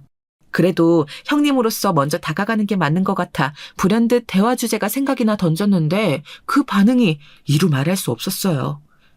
맞다. 동서들 요즘 직장 다시 구한다고 했지. 잘 되어가고 있어? 네, 아무렴요. 다행이네. 도움될 거 있으면 언제든 말해. 아, 그리고 내가 남편이랑 여기 근처 삼겹살집 한다는 거 알지? 언제 서방님들이랑 같이 먹으러 와. 우리 집 삼겹살 아주 맛있어. 형님, 죄송한데 저는 삼겹살 취향이 아니라서요. 한우면 모를까. 아, 주희 너도 그렇지? 네, 형님. 삼겹살집은 뭐 나중에 시간 되면 들릴게요. 아주 나중에요. 저희가 요즘은 아시다시피 구직 준비로 바빠서요. 이해해 주실 거죠? 이건 저희가 하는 가게를 무시하는 발언이나 다름없었습니다. 그 자리에서 동서들에게 한마디 하려다 밖에 계시는 시부모님을 봐서 참았는데요. 집에 돌아오자마자 남편에겐 곧바로 다 말하게 되었어요. 남편은 그런 법이 어딨냐고 동생들에게 전화를 걸겠다고 화를 내더라고요. 하지만 저는 일이 커지는 걸 원하지 않았습니다. 아직은 동서들과 잘 지내보고 싶다는 생각도 있었고요. 이번만큼은 넘어가. 괜히 우리가 동서들하고 서방님한테 뭐라 했다간 시부모님까지 머리 아파지실 거야. 가뜩이나 이제 가정 꾸려 잘 사시는데 요즘 어머님 건강도 안 좋으신데 골치 아파졌다 알아 누우실 수도 있잖아. 저의 설득으로 겨우 남편도 진정이 되었지만 솔직히 다음은 장담할 수 없었답니다. 동서들이 쉽사리 변할 사람 같지 않았었거든요. 하지만 이때부터 저는 한 번은 겪을 거라 생각했지만 너무도 빠르게 닥쳐온 사고 같은 일을 경험하게 되었습니다. 마른 하늘의 날벼락 같은 소식이었습니다. 언젠가부터는 어머님 안색이 좋지 않으시더라고요. 제가 시댁에 살았을 땐 매일같이 건강을 체크할 수 있었지만 시간이 흐르며 따로 살다 보니 저도 신경을 많이 쓰지 못하게 되었어요. 그래서 걱정이 되어 직접 병원에 모시고 갔는데 거기서 암 말기 진단을 받게 되신 겁니다. 어머님은 이 결과를 묵묵히 받아들이려 하셨지만 결국 계단을 못 내려가시고 휘청거리고 마셨고 저마저 정신을 못 차릴 정도로 너무 충격을 받았답니다. 조금만 더 신경 썼다면 우리 어머니 제가 하루라도 더 오래 살게 해드릴 수 있었는데 기적이란 단어가 수도 없이 널려있지만 많지도 않은 나이에 걸린 암이라 더 무섭고 두려워 막막했습니다. 남편에게 아버님에게 또 어떻게 이 소식을 전해야 할지도요. 차라리 제가 아팠다면 이라는 생각이 절로 들더군요. 어머님의 암투병으로 저희 시댁 가족 모두는 고통스러운 시기를 보내야 했습니다. 철모를 든 줄 알았던 어머님들도 어머님 병실을 찾아와 가끔은 기도를 드리기도 했어요. 그런데 여기서 딱 두 사람, 동서 2명만 왕래가 없더라고요. 구직 중이라 너무 바쁘다면서 말이죠. 처음엔 저도 시어머니의 병간호로 정신이 없던지라 동서들에게 신경 쓸 겨를이 없었어요. 서방님들도 동서들이 요즘 눈코 뜰 새 없이 학원이며 자격증이며 따러 다닌다 하니 고지고대로 그 말을 믿기도 했고요. 그런데 그러던 어느 날이었어요. 엄마, 여기 인스타 봐봐. 너무 멋있어 보이지? 아, 나도 이런 데 놀러 가고 싶다. 우리 가족여행 이런 곳 가면 안 돼? 어딘데? 제가 진상을 알게 된 건 어느 날 학교 갈 준비를 하던 저희 아들이 던진 말 때문이었습니다. 자기가 아는 SNS에 사진이 하나 올라왔는데 멋져 보인다며 보여준 거예요. 충격적이게도 그 사진은 동서들의 사진이었습니다. 두 동서들이 칵테일을 한 잔씩 들고 어디 해외 휴양지에서 찍은 것 같은 사진이었어요. 바쁘다고 하더니 해외여행을 다니며 놀러 다니면서 시어머니 안부는 단 한 번도 묻지 않았던 거였죠. 그 이중적인 면모에 놀란 전 하던 설거지를 내려놓고 잠시 동안 화를 삭혀야 했습니다. 그러다 더 생각할 것도 없이 동서들이 귀국하자마자 따로 만나는 자리를 갖게 되었답니다. 그 자리에서 동서들이 보인 반응은 하나같이 뻔뻔하더라고요. 동서들, 내가 이런 말까진 안 하려고 했는데 구직 중이라며. 거짓말까지 하면서 어머님 병실은 한 번도 안 찾아와? 형님, 저희가 때 되면 어른이 찾아가려고 했어요. 어머님 힘드신 거야 저희도 알죠. 근데 형님이 계시니까 저희가 안심하고 놀러 간 거예요. 맞아요. 뭐 나쁜 의도로 그러겠어요. 그리고 저희 구직 준비 중인 거 맞아요. 머리가 아파서 잠깐 바람 좀 쐬다 온 거죠. 형님. 한 가지만 더 말씀드리면 앞으로는 이런 일로 부르지 말아주세요. 저희도 바쁜 사람들이에요. 형님이야 어렵지 않은 가게 일이니 마음 편하시겠지만 저희는 조금 더 높은 목표를 갖고 사는 사람들이라서 형님이랑은 다르다고요. 거기다 이어진 말은 저를 더 분노케 했는데요. 갑자기 저희 친정이 농사짓는 집안이라는 사실을 들먹이며 자신들을 혹시 질투하는 게 아니냐고 그러더군요. 저는 여행 다닐 여유도 형편도 안 되는데 자기들은 편히 놀고 먹고 사는 것 같으니 그래서 그런 거 아니냐고요. 동서들, 말이 되는 소리를 해. 내가 왜 그런 걸로 동서들을 질투해? 망상이 너무 심한 거 아니야? 나는 지금 동서들이 거짓말하고 병문안 오지 않은 걸 혼내는 거야. 아, 형님. 그냥 마음 편하게 인정하세요. 형님 친정 농사 짓는 곳이라고 들었어요. 여유 없이 오셔서 시댁살이까지 하셨다면서요. 그러니 이렇게 사는 저희가 얼마나 부럽겠어요?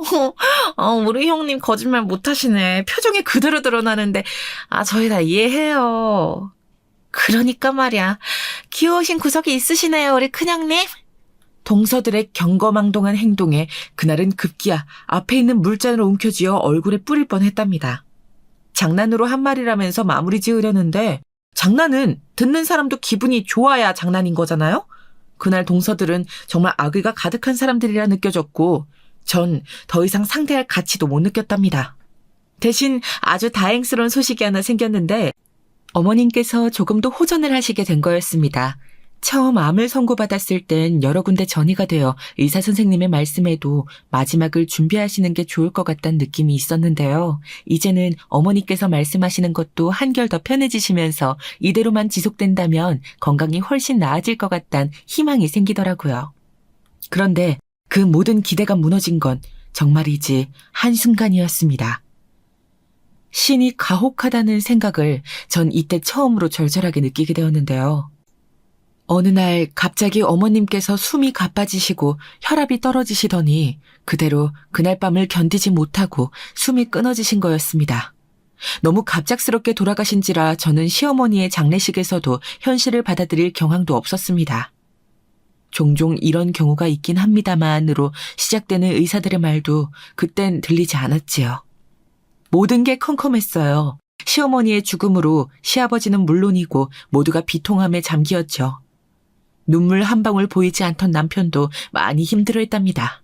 허나 여기서 끝나지 않았습니다. 어머니께서 그렇게 숨이 끊어지신 지 얼마 되지 않아 아버님께서도 어머니를 잃은 충격이 크신 탓에 길거리에 나갔다가 그만 교통사고를 당하시고 말았습니다.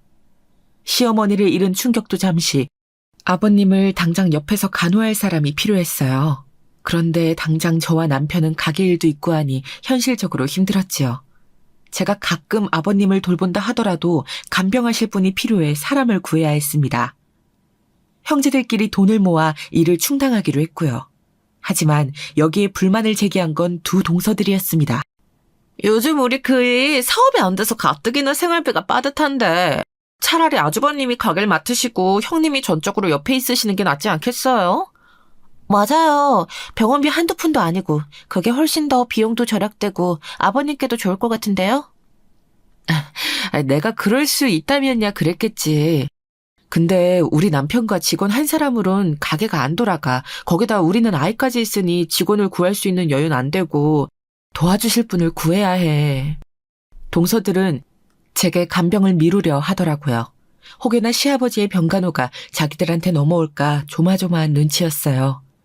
왜냐하면 두 동서들은 결국 회사에 취업을 하지 않고 전업주부로 사는 길을 선택했거든요. 첫째 동서는 자신이 회사에 합격은 했지만 임신을 하는 바람에 그럴 수 없다고 했고, 둘째 동서는 무슨 이유에서인진 모르겠지만 계속 불합격 통보를 받은 것 같았습니다. 서방님들이 허락한 일이었기에 그 부분은 저와 상관이 없었지만 병간호를 저쪽으로 미루는 건 황당하더라고요. 여기서 가게와 가정을 돌보며 유일하게 생계 돈벌이를 하는 사람은 저뿐이었는데 말이지요. 시아버지는 퇴원하시고 나서도 집에서 한동안 누워 계셔야 했는데 동서들은 시어머니 때도 그랬지만 시댁에 방문하는 일이 없었습니다. 그런데 그런 동서들이 어느 날부터 바뀌기 시작했어요. 마치 180도 다른 사람처럼 바뀌어서 도대체 무슨 꿍꿍이가 있는 건지 궁금할 지경이었답니다. 다소 한가한 평일 낮에는 제가 가게를 남편에게 맡기고 시아버지를 뵈러 갔는데 그때마다 자기들도 함께 가겠다며 문자가 오더라고요. 아버님은 당뇨가 있으셔서 단 음식을 주의하셔야 하는데 과자며 간식거리들을 잔뜩 사와 해맑게 웃으면서 옆에서 온갖 아양을 떨더군요. 너무 의심스럽고 의문스러웠습니다. 동서들, 웬일이야? 첫째 동선 서방님 사업 돕는다 그러지 않았어? 그래서 바쁘다며 둘째 동서도 그렇고. 아, 아버님이 아프신데 어떻게 가만히 두고 보고 있나요? 저희가 와야지요. 가뜩이나 형님 혼자선 힘드실 텐데. 앞으로 저희가 도울게요. 그동안 죄송했어요, 형님. 막내 동서 말이 맞아요. 그간 저희가 너무 신경을 못 썼던 것 같아요. 앞으로는 주말에 저희가 와서 아버님 돌보고 갈게요. 아니, 근데 갑자기 왜? 동서들은 자신이 와서 직접 돌보고 가겠다며 세상 가장 상냥한 얼굴로 웃어 보이더군요. 생각해보니 저한테 그렇게 예의 있게 말한 적도 처음인 것 같았어요. 그러면서 앞으로는 평일 낮에 제가 굳이 올 것도 없다고 하더라고요. 형님, 저희가 시어머니 허무하게 보는 게 너무 마음이 걸려서 그래요. 아버님 모시면서 조금이라도 만회하고 싶어요. 허락해 주세요. 눈물을 글썽이며 그 말을 하는데 진심인진 모르겠지만 동서들의 주장은 생각 외로 강했습니다. 하루가 멀다 하고 저를 설득하더군요. 아무쪼록 동서들은 간병인을 쓸 필요도 없이 자신이 시아버지를 돌보겠다고 말했고 특히 둘째 동서가 힘쓰겠다고 하여 저는 그대로 믿고 맡기게 되었어요.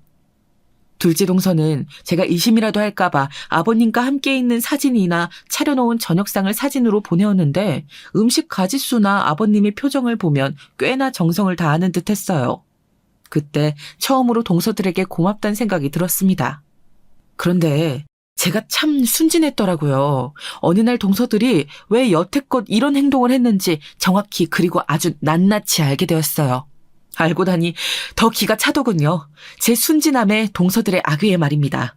남편이 어느 날 저를 불러 앉혀놓고 의외의 이야기를 해주었는데요. 서방님들과 술을 먹다 얘기하게 되었는데 아버님에게 재개발 예정인 땅이 있다고 착각하고 있다고 하더라고요. 아버지가 아주 옛날에 그런 말을 한 적이 있긴 했어. 근데 내가 알기론 그건 아버지가 형제들한테 다 나누어 주었다고 들었거든? 혹시나 해서 아버지한테 물어보니까 아버지도 그랬다고 하시더라고. 근데 동생들은 안 믿어. 땅이 있는 게 확실하대. 그제야 제 머릿속에서도 퍼즐 조각이 맞춰지는 기분이 들었습니다. 동서들이 그 집을 뺀질나게 드나드는 것도 그 때문인 거예요.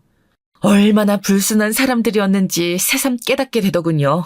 동서들에게 딱히 티를 내진 않았지만 그 뒤론 동서들에게 먼저 잘해주는 일은 없었습니다. 물론 사람이 재산을 탐낼 순 있고 그 욕망이야 당연하죠. 하지만 손바닥 뒤집듯 태도를 바꿔버린 게 너무나 얄밉고 마음에 안 들더라고요.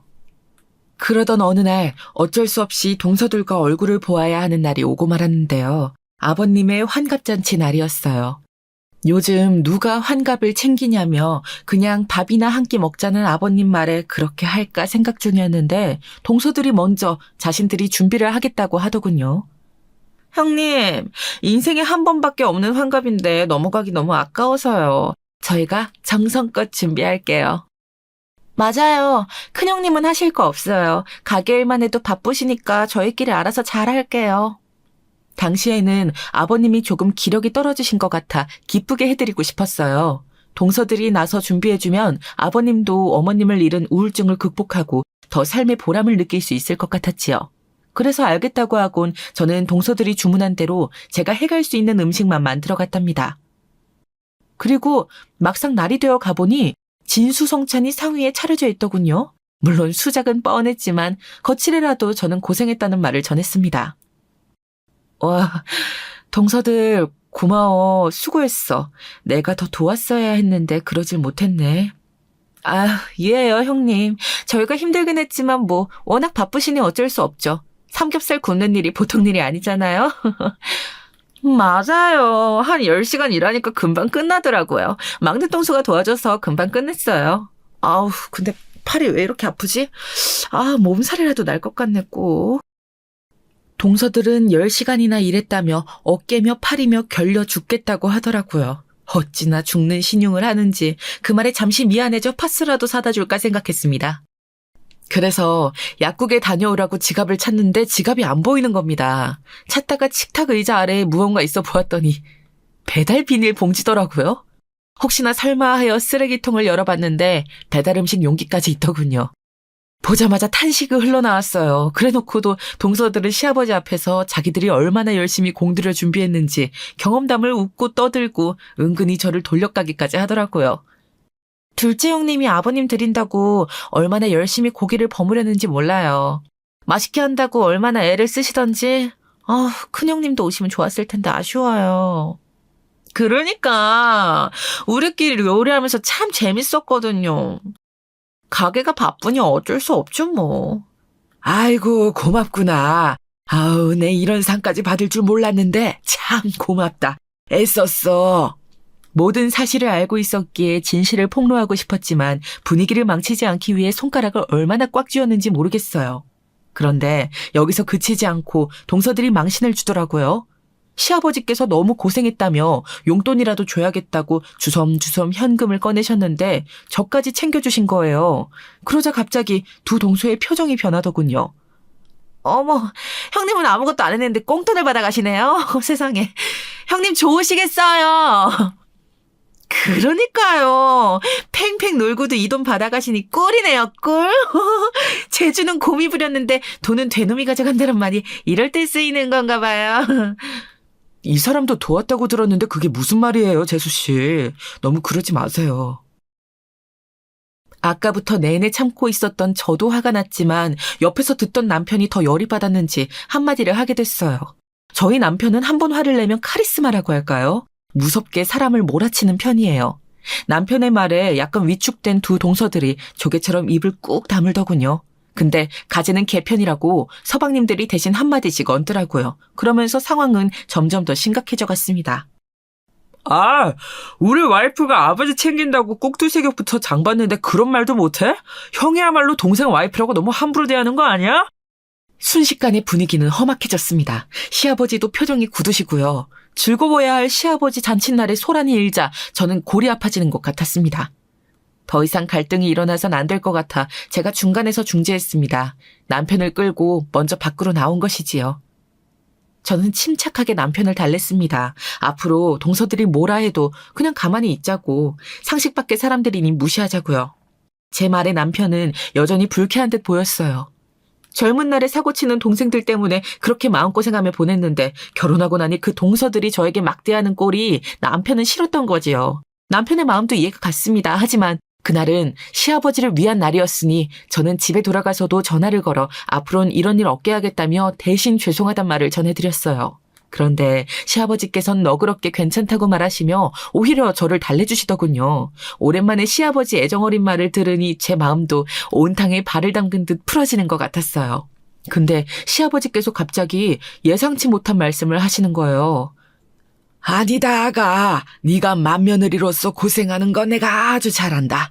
저 근데 아가, 부탁이 하나 있는데 잘 전달해 줄 수 있겠니? 네? 무슨 부탁이요? 평생 부탁이라곤 해본 적이 없으시던 시아버지께서 조심스레 전한 말은 동서들을 출입금지 시켜달라는 말이었어요. 왜요, 아버님? 무슨 일 있었어요? 내가 말 안 하려 했다면 정말 해도 너무하더구나. 시아버지 말을 듣고 전 그 자리에서 넘어갈 뻔했답니다. 동서들이 시아버지 댁에 들린답시고 방문해선 간호는커녕 TV를 보고 술을 마시며 자기들끼리 수다를 떤다는 것이었어요. 처음에야 옆에서 부축토해주고 책도 읽어주며 잘해주었지만 점점 궤도에서 벗어나 이제는 견디기가 힘드시다고 했습니다. 전번 날엔 글쎄 둘째 애가 술을 먹고 와선 파티를 벌이지 뭐냐. 저들끼리 무슨 와인 파티인지 뭔지.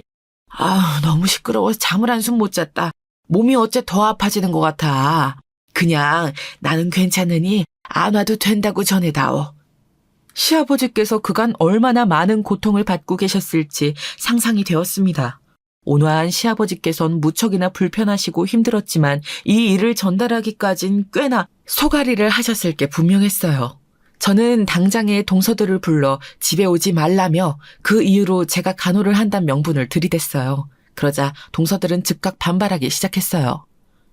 형님이요? 형님이 왜요? 형님은 그러시면 안 되죠. 어디서 가로채러 들려고? 뭘 가로채?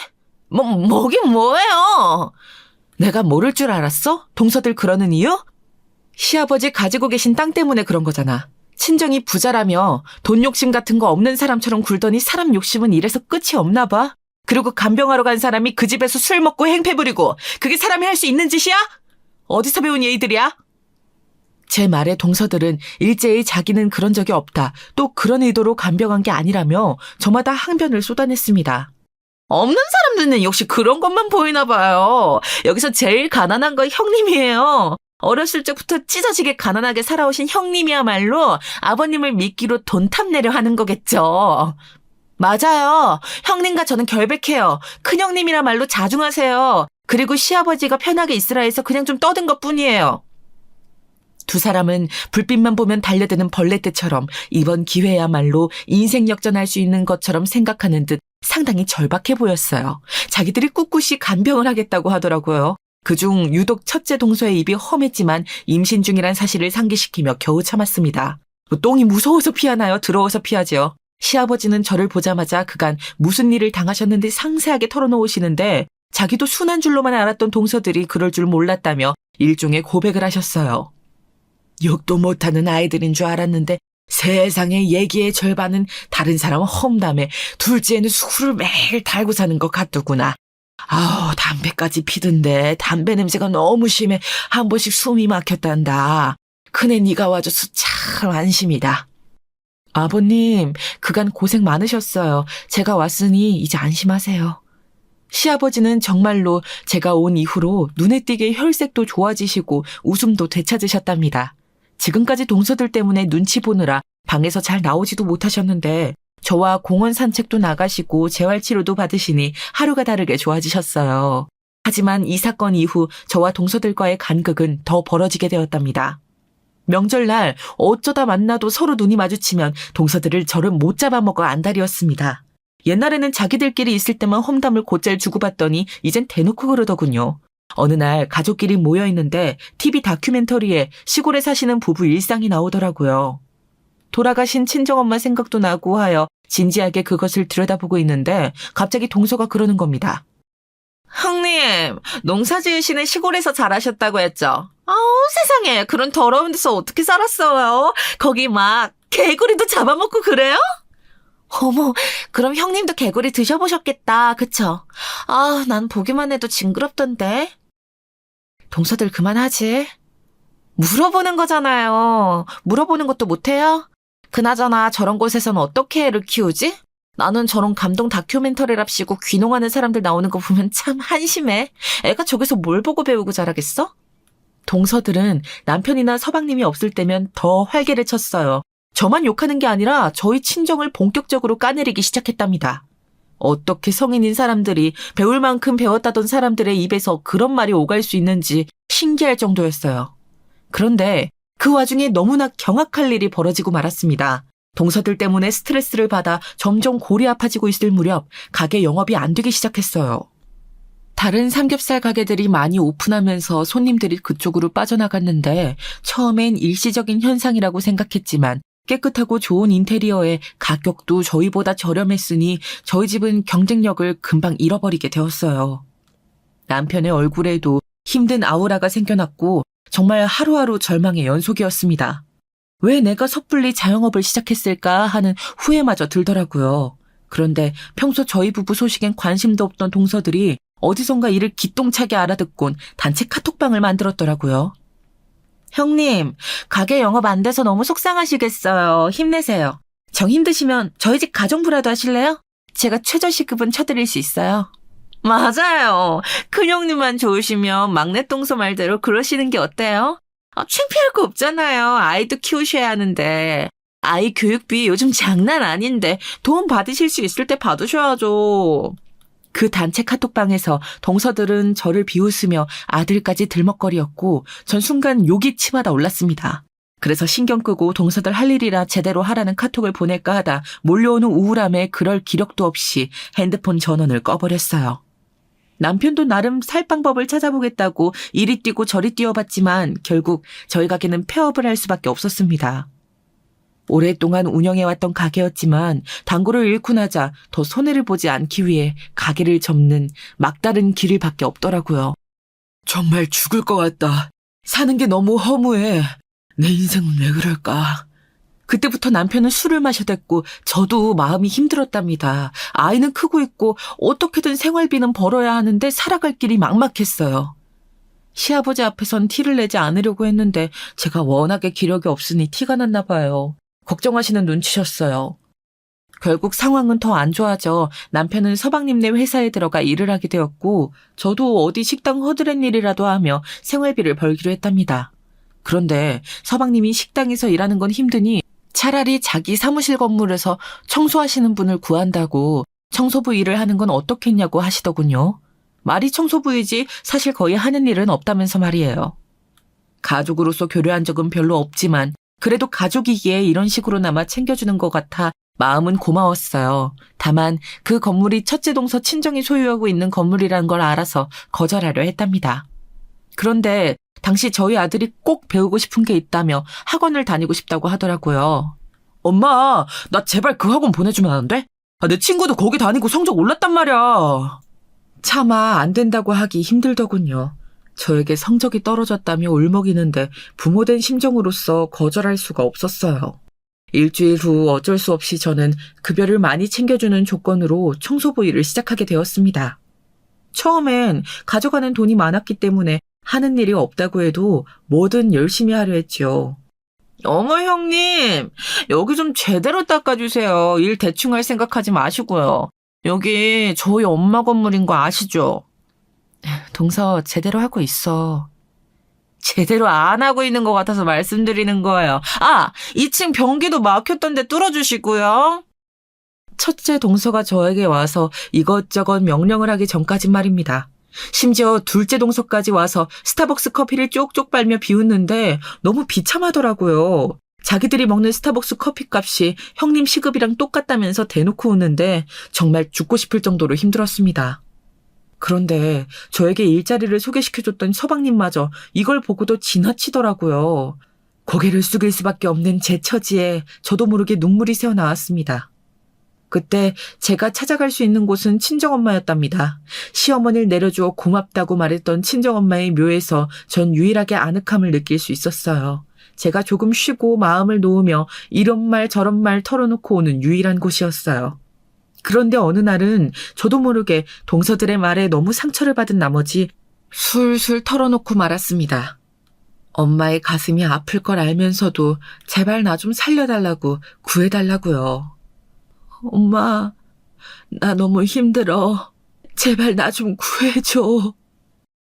그 말을 내뱉고 돌아오면서도 엉엉 울며 집으로 돌아왔는데요. 그날 남편에게 차마 말도 못하고 저는 서방님에게 청소부 일을 그만두겠다고 말했습니다. 남편이 왜 그러냐는 말에도 죽은 듯이 집에서 누워 지냈는데 지금 생각해보면 아마 우울증이었던 것 같아요. 잘 먹지도 않고 잠만 자며 하루 종일 지냈는데 아들마저 걱정하더군요. 하지만 다행히 오래가진 않았습니다. 제 기도에 화답이라도 하듯 기적 같은 일이 일어나기 시작했거든요. 먼저 시아버지께서 저희 부부를 불러놓고 갑자기 이런 말을 하시겠다고 하더라고요. 너희 사정을 들었다며 가지고 있는 땅 전부를 주시겠다고요. 무슨 말이에요, 아버지? 그건 형제들에게 나눠주셨다고. 형제들끼리 괜히 싸움이 일어날까봐 그런 거지. 근데 첫째 아가가 당한 일을 내 직접 보니 더 이상은 이 집안의 어른으로서 두고 보질 못하겠구나. 그 땅은 전부 너희에게 주마. 둘째와 셋째는 먹고 살만하니 니들이 가져가는 게 맞다. 들어보니 시아버지께선 제가 동선의 친정엄마 건물에서 청소부 일을 한다는 것도 알고 있었고 동서들에게 어떤 취급을 당했는지도 알고 계셨습니다. 일부러 제가 일하는 건물에 들려 간식을 주러 왔다가 동서들이 저한테 한 짓을 보게 되신 거예요. 시아버지께선 제가 지금껏 자신을 위해 해준 일들을 거론하시며 고맙다고 미리 못 막아줘 미안하다며 앞으로는 떳떳하게 남은 생을 살라고 하시더군요. 그 말에 얼마나 눈물이 났는지 모릅니다. 행여나 소송이 일어날 수 있겠지만 그걸 각오해서라도 일단은 저희 먹고 사는 데 쓰라며 그렇게 땅 전부를 넘겨주셨습니다. 이게 첫 번째 기적 같은 일이었어요. 이 소식에 역시나 동서들과 서방님은 난리가 났지요. 어떻게 이럴 수가 있냐며 아무 말이나 막 던지기 시작했습니다. 시아버지에게 달려가 욕설까지 내뱉더라고요. 아버님! 이건 절대 안 될 일이에요. 진짜 미치셨어요? 아님 치매라도 오신 거예요? 여보, 우리 아버님 데리고 검진이라도 가야겠어. 그러게 말이에요, 형님. 아버님, 이건 너무 부당한 대우예요. 장남이라고 지금 차별하시는 거죠? 저희도 가만히 있진 않을 거예요. 가진 사람이 더 무섭다는 말을 그제야 실감했어요. 그런데 시아버지 역시 만만치 않았습니다. 지극껏 니네 둘이 내 집에서 한 행동을 그냥 넘겨준 것만으로도 감사하게 여길 것이지. 여기가 어디라고 찾아와서 내 돈 가지고 왈가왈부를 해. 당장 안 나가냐? 지금부터 내 집에 들어와 돈 타령할 거면 경찰에 신고부터 들어갈 줄 알아라. 지금껏 온순한 줄 알았던 시아버지의 불호령에 두 동서는 말도 못하고 입만 비죽 내민 채 나갔답니다. 이후 더더욱 놀라운 일이 벌어졌는데요. 바로 두 번째 기적 같은 일입니다. 서방님이 두 동서와 모두 이혼을 하기로 소식을 전해온 것입니다. 여기엔 아주 놀라운 일이 숨어 있었는데요. 그간 동서들이 시아버지 집을 드나들며 별짓거리를 하고 놀았다고 했잖아요. 그때 시아버지께서 동서들이 남자 이야기를 하는 걸 들었나 봅니다. 그걸 서방님들에게 전달하였고 서방님들이 조사를 해보니 실제로 두 동서가 난잡하게 노는 걸 알아버렸다고 합니다. 첫째 동서는 심지어 아이를 임신한 상태였는데도요. 그렇게 되니 더 이상 결혼 생활을 이어갈 이유가 없었던 거죠. 배신감을 느낀 서방님들은 곧바로 이혼 통지를 날렸고 지금은 이혼 소송이 진행되고 있습니다. 서방님들은 자기 와이프가 이런 여자인 줄 몰랐다며 저에게 사과까지 하시더라고요. 그리고 땅엔 욕심이 없다는 의사도 밝히셨어요. 남편은 이를 두고 우스갯소리로 개과천선했다고 표현하더라고요. 이제 저희 부부 소식도 궁금하실 텐데요. 저희 부부는 시아버지의 도움으로 현재 행복하고 평안하게 살고 있습니다. 시아버지의 건강을 생각해 작은 전원주택을 사들여 제가 주말마다 왕래를 하고 있고 남편은 새로운 사업을 준비 중이랍니다.